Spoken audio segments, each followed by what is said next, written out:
मैं हूं शोभा नंदन। सभी व्यूअर्स और सब्सक्राइबर को मेरी नमस्ते। और आज की हमारी रेसिपी है आटे वाले क्रिस्पी गोलगप्पे। आटे वाले गोलगप्पे बनाने के लिए परात में 1 कप आटे को छान कर ले लेते हैं। वजन में अगर हम आटे का मेजरमेंट लेते हैं तो ये 125 ग्राम गेहूं का आटा है। 1 कप गेहूं के आटे के अंदर 1 कप मोटी वाली सूजी को छान कर डाल देते हैं। वजन में अगर हम सूजी का मेजरमेंट लेते हैं तो ये 180 ग्राम सूजी है। आधा चम्मच बेकिंग पाउडर डाल देते हैं। बेकिंग पाउडर से आधी मात्रा में 1/4 टीस्पून बेकिंग सोडा डाल देते हैं। सभी इंग्रेडिएंट्स को हाथों से अच्छी तरीके से मिक्स कर लेते हैं। आटे को गूंदने के लिए 1 कप गुनगुना पानी ले लेते हैं। जरूरत के हिसाब से पानी का इस्तेमाल करेंगे। आटे को गूंदने के लिए नॉर्मल पानी का यूज ना करें, गुनगुने पानी का ही यूज करें। आटे को गूंदते समय पानी को थोड़ा थोड़ा करके ही डालें, एक साथ ज़्यादा पानी ना डालें, क्योंकि सूजी कभी ज़्यादा पानी सोखती है और कभी कम, इसलिए थोड़ा थोड़ा करके पानी डालते जाएं और आटे को गूंदते जाएं।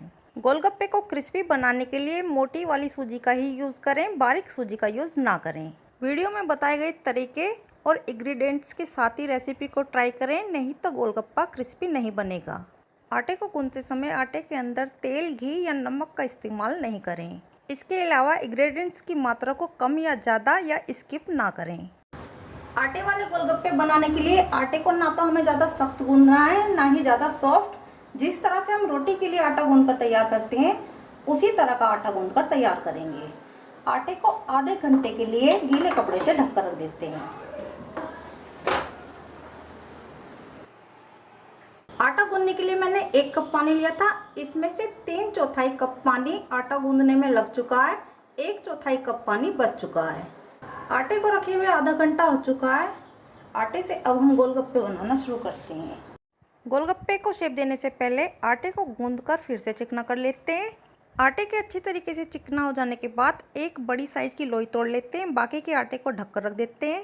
लोई को हथेली के बीच में रखकर लंबाई में शेप दे देते हैं, जिससे कि हमें छोटी छोटी लोइयां तोड़ने में आसानी होगी। सूजी के गोलगप्पे की अपेक्षा आटे वाले गोलगप्पे बनाने के लिए आटे की छोटी छोटी लोइयां तोड़ें, क्योंकि सूजी वाले गोलगप्पे बनाने के लिए पूरियों को थोड़ा मोटा बेला जाता है और आटे वाले गोलगप्पे बनाने के लिए पूरियों को थोड़ा पतला बेला जाता है। अगर आप आटे वाले गोलगप्पे को सूजी वाले गोलगप्पे की तरह थोड़ा मोटा बेलोगे तो पूरियाँ क्रिस्पी नहीं बनेगी। छोटी छोटी लोइयां बन जाने के बाद एक लोई उठाते हुए हथेलियों के बीच गोल गोल घुमाते हुए गोलाई में छोटी सी लोई बनाकर तैयार कर लेंगे, जिस तरह से रसगुल्ला बनाया जाता है। लोई को बर्तन में रखने के बाद बाकी की लोइयां बनाकर भी तैयार कर लेंगे। आटे की छोटी छोटी लोइयां बनाने के बाद आटे के अंदर थोड़ा सा रिफाइंड तेल डालकर मिक्स कर लेते हैं।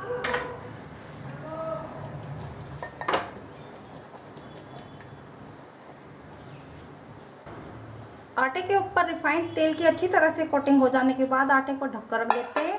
ढककर रखने से लोइयां सूखेंगी नहीं।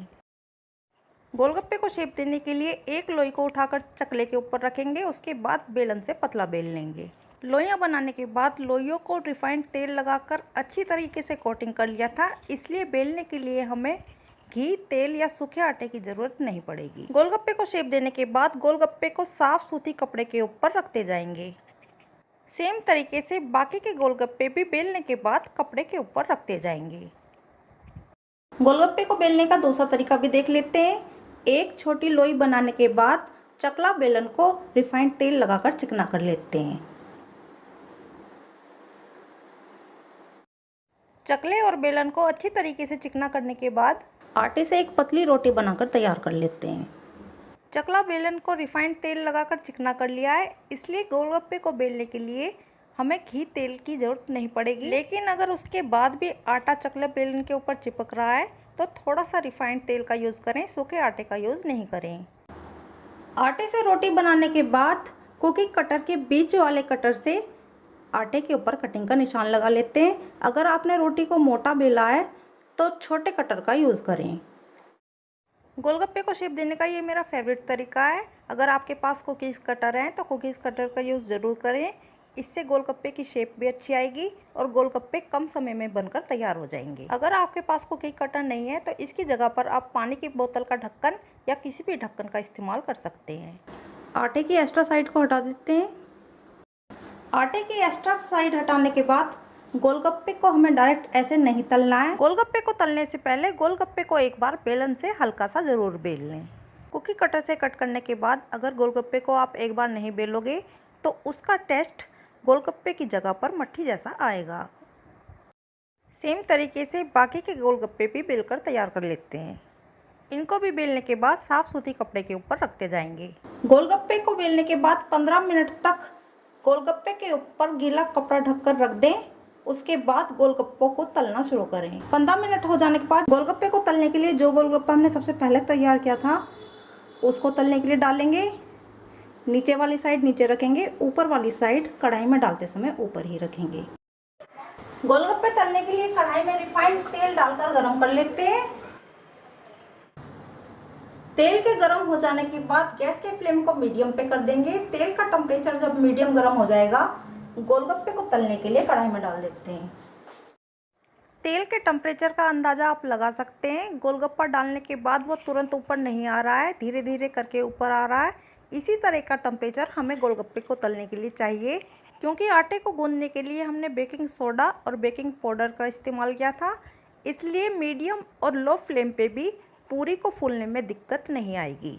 लेकिन अगर आप तलते समय फ्लेम को हाई पे रखोगे तो गोलगप्पा ऊपर से एकदम गोल्डन ब्राउन हो जाएगा और ठंडा होने के बाद पूरी जैसा सॉफ्ट हो जाएगा। गोलगप्पे को तलने के लिए एक एक करके ही कढ़ाई में डालें। जब वो फूलकर ऊपर आ जाएगा उसके बाद ही दूसरे गोलगप्पे को तलने के लिए कढ़ाई में डालें। सबसे पहले कढ़ाई में तलने के लिए डाले गए गोलगप्पे का कलर एक साइड से लाइट गोल्डन ब्राउन आ चुका है। इसको पलटकर दूसरी साइड से भी तल लेते हैं। दोनों साइड से जब अच्छा गोल्डन ब्राउन कलर आ जाएगा उसके बाद ही उसको कढ़ाई से निकालकर बाहर दूसरे बर्तन में रखें। अगर आप गोल्डन ब्राउन कलर आ जाने के बाद कढ़ाई से बाहर निकाल लोगे तो थोड़ी देर के बाद वो सॉफ्ट हो जाएगा और पूरी जैसा बन जाएगा। रेसिपी पसंद आने पर रेसिपी को लाइक, चैनल को सब्सक्राइब करने के साथ साथ फ्रेंड और फैमिली मेम्बर के साथ शेयर कीजिए। रेसिपी से रिलेटेड कोई क्वेश्चन हो तो कमेंट ज़रूर करें। कढ़ाई में तलने के लिए डाले हुए पहले वाले गोलगप्पे का कलर गोल्डन ब्राउन आ चुका है। इनको कढ़ाई से बाहर निकालकर ठंडा होने के लिए किसी दूसरे बर्तन में रख लेते हैं। गोलगप्पे को तलते समय मैंने गैस के फ्लेम को कभी भी हाई पे नहीं रखा है। गैस के फ्लेम को मैंने लो टू मीडियम के बीच में ही रखा है। गोलगप्पे को तलते टाइम गैस के फ्लेम को लो टू मीडियम के बीच में रखने से समय तो आपको ज़्यादा लगेगा, लेकिन जब आपके गोलगप्पे बन जाएंगे और एकदम परफेक्ट बनकर तैयार होंगे तो आपको बहुत ही अच्छा महसूस होगा। सेम तरीके से बाकी के बचे हुए गोलगप्पे को भी तलकर तैयार कर लेते हैं। गोल्डन ब्राउन कलर आ जाने के बाद कढ़ाई से निकालकर ठंडा होने के लिए परात में रख देते हैं। गोलगप्पे को रखने के लिए परात के ऊपर न्यूज़पेपर लगा देते हैं। न्यूज़पेपर लगाने के बाद टिश्यू पेपर रख देते हैं।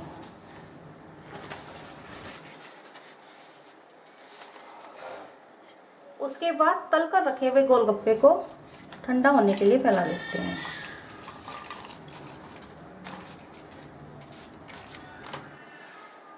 गोलगप्पे को ठंडा करने के लिए परात में रखते समय एक के ऊपर एक ना रखें, अलग अलग फैलाकर गोलगप्पों को ठंडा करें। गोलगप्पे तलने के बाद जो गोलगप्पे ठंडे हो जाएंगे, गरम गोलगप्पे को निकालने से पहले उन वाले गोलगप्पे को निकालकर दूसरे बर्तन में रख लेंगे। ये मैंने छोटी परात ली है, इसके नीचे अखबार लगाया है, उसके ऊपर टिश्यू पेपर को बिछाया है। ऐसा करने से एक्स्ट्रा ऑयल अखबार और टिश्यू पेपर के ऊपर आ जाएगा। गोलगप्पे को दूसरे बर्तन में सावधानी से रखें क्योंकि क्रिस्पी होने के कारण गोलगप्पा टूट सकता है। ठंडे गोलगप्पे को निकालकर साइड में रखने के बाद परात में गरम गोलगप्पे को निकालकर ठंडा कर लेते हैं। सारे गोलगप्पे बनाने के बाद गोलगप्पों को मैंने अच्छी तरीके से ठंडा कर लिया है। गोलगप्पे को अब हम चेक कर लेते हैं गोलगप्पा कितना क्रिस्पी बनकर तैयार हुआ है।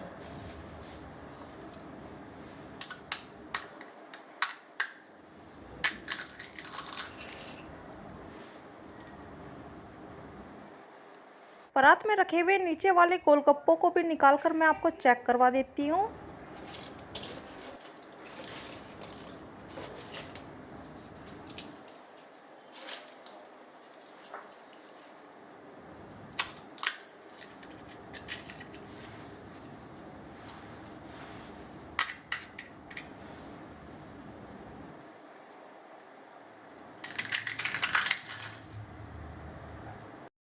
गोलगप्पे के अच्छी तरीके से ठंडा हो जाने के बाद गोलगप्पे को स्टोर करने के लिए एयर टाइट कंटेनर में रखें। कंटेनर के अंदर न्यूज़पेपर और टिश्यू पेपर जरूर रख लें।